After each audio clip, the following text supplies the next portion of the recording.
myself Parival. I hope you all are fine. So in this video we discuss the further topics of chapter 7 aggregate demand and its related concept. हमने first part में aggregate demand and the components of aggregate demand को discuss किया था. सो जिन भी students ने first part नहीं देखा एक बार फर्स्ट पार्ट जरूर देखें और जो पहली बार चैनल पे विजिट कर रहे हो चैनल को सब्सक्राइब करना ना भूलें. सो अपना टॉपिक स्टार्ट करते हैं. तो आज हम डायग्रामेटिक प्रेजेंटेशन ऑफ एडी को कवर करने वाले हैं, लेकिन उससे पहले हमारे कुछ बेसिक कंसेप्ट है जिन्हें हम पढ़ेंगे. डोंट बी कंफ्यूज, ये जो कुछ बेसिक कंसेप्ट मैं आपको बता रही हूँ ये आपको आगे का टॉपिक समझने में ज्यादा हेल्प करेंगे. सबसे पहले हम समझते हैं कि इन्वेस्टमेंट, कि हमारी स्टूडेंट इन्वेस्टमेंट जो होती है वो दो तरीके की होती है. एक होती है ऑटोनोमस इन्वेस्टमेंट और एक होती है इंड्यूस इन्वेस्टमेंट. ऑटोनोमस इन्वेस्टमेंट वो इन्वेस्टमेंट होती है जिसमें हमारा इन्वेस्टमेंट का जो अमाउंट होता है वो फिक्स होता है ईच लेवल ऑफ इनकम पे. चाहे हमारी इनकम कितनी भी बढ़ रही है घट रही है उससे कोई फर्क नहीं पड़ता, बट जो हमारी इन्वेस्टमेंट है वो क्या हो जाती है, उसका जो अमाउंट है वो फिक्स हो जाता है. जैसे कि अगर आपकी इनकम 0 है तब भी इन्वेस्टमेंट क्या रहेगी 40. अगर आपकी इनकम 100 है तो भी आपकी इन्वेस्टमेंट क्या रहेगी 40. 200 तब भी 40. यानी कि कुछ भी आपकी इनकम में इंक्रीज हो डिक्रीज हो इससे कोई फर्क नहीं पड़ता. तो हम ये कह सकते हैं कि ऑटोनोमस इन्वेस्टमेंट जो होती है वो आपके लेवल ऑफ इनकम से इफेक्ट नहीं होती और ये गवर्नमेंट सेक्टर द्वारा की जाती है for the social welfare. Second आती है हमारी इंड्यूस इन्वेस्टमेंट. इंड्यूस इन्वेस्टमेंट में क्या होता है कि ये हमारी लेवल ऑफ इनकम से काफी ज्यादा इन्फ्लुएंस्ड होती है. जैसे जैसे आपकी इनकम में कोई चेंज आता है तो आपकी इन्वेस्टमेंट में भी चेंज आएगा.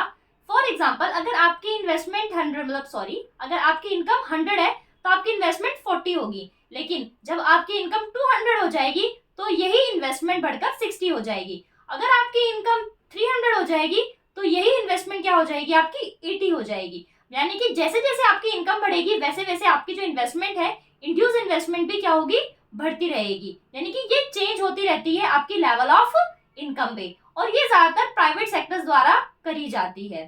ठीक है, और इसका सोशल वेलफेयर से कोई भी लेना देना नहीं होता है. तो ये था हमारा इन्वेस्टमेंट. फिर आता है autonomous consumption. Don't be confuse, consumption और ऑटोनोमस कंजम्पशन में थोड़ा सा ही डिफरेंस होता है.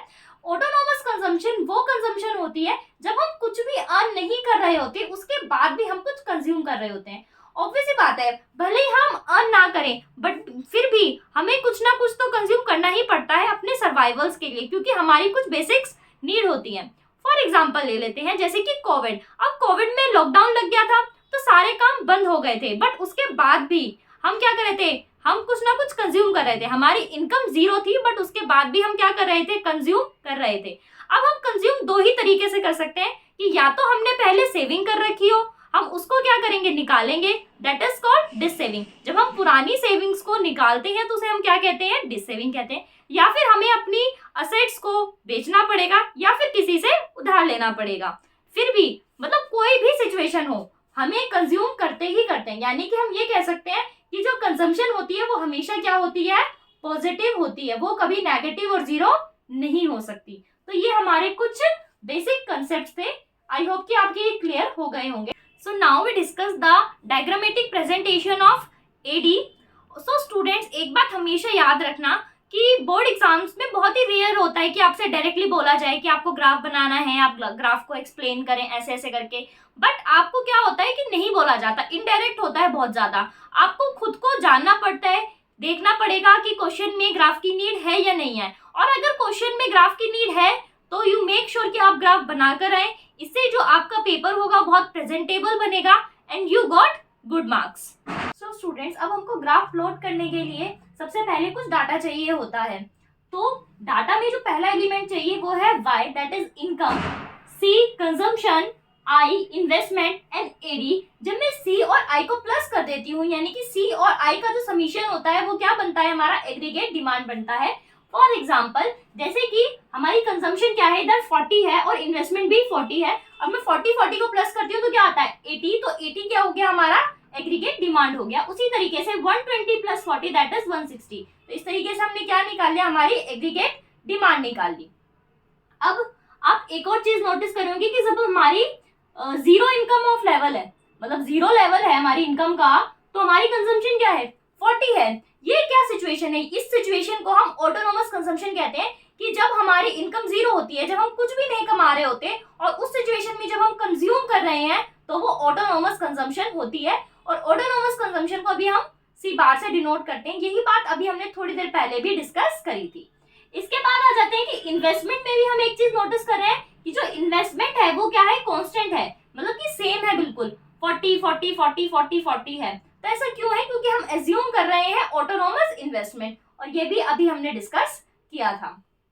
तो आई होप कि आपको ये टेबल जो है वो समझ आ गई होगी। इसके बाद इन्हीं पॉइंट्स को, इन्हीं नंबरिंग को हम अपने ग्राफ पर प्लॉट कर लेते हैं। एक्स एक्सिस पे हमेशा हम लेवल ऑफ इनकम को रिप्रेजेंट करेंगे। तो हमारी लेवल ऑफ इनकम क्या है, 0, 100, 200, 300, 400, 500, 600। सो यहाँ पे मैंने एक्स एक्सिस पे लिख दिया है 100, 200, 300, 400, 500, 600, 700। ये बिल्कुल स्ट्रेट थी तो मैंने एज इट इज लिख दी है। अब हमारी वाई एक्सिस पे बनाएंगे हम एग्रीगेट डिमांड को। ओके, तो अब हमने 80-80 का डिफरेंस ले लिया है ताकि हमारा जो ग्राफ है वो काफी अच्छे से प्लॉट हो जाए। ओके, तो अब सबसे पहले हम ग्राफ के अंदर अपनी इन्वेस्टमेंट को प्लॉट करते हैं क्योंकि सबसे इजी तो वही है। तो 40, अब 0 और 80 के बीच में आएगा 40, तो 0 लेवल ऑफ इनकम पे भी इन्वेस्टमेंट कितनी है, 40 ही है, इसलिए हमने 0 पर भी क्या कर दिया, 40 मार्क कर दिया।